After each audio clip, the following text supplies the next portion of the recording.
COVID-19 is a new type of illness that affects your lungs and airways in particular.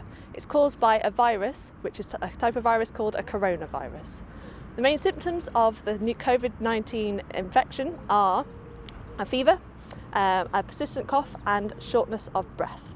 So most people who get COVID-19 will only experience mild symptoms, but in a small number of people who are more elderly or who have long-standing medical conditions already, they're at more risk of getting a more severe form of the disease.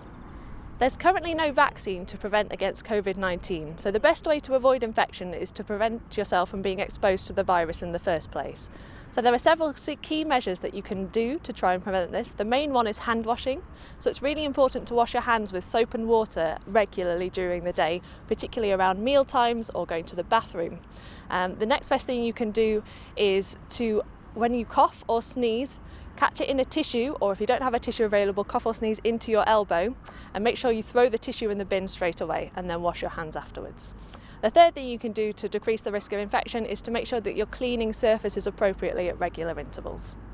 This is an evolving situation, so the guidance is changing on quite a regular basis. So it's always best to check on the gov.uk website for the latest guidance wherever possible. The guidance as of today says that if you have the two main, either one or both of the two main symptoms of coronavirus, which is a fever of 37.8 degrees or above, or a new and continuous cough, then you should self-isolate at home for 7 days.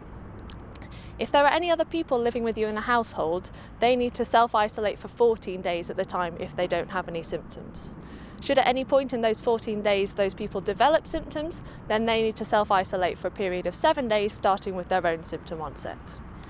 If you live with any vulnerable people in your household, if it's all possible, then you should try and self-isolate in a way from them. Either they can go to an alternative location or just do your best to try and stay in separate parts of the house wherever possible. So if you have either of those symptoms of COVID-19, you don't need to go to your GP surgery and you don't need to ring 111 to tell them that you're self-isolating. If you are concerned, you can use the online NHS 111 checker to check out what guidance else is available for you.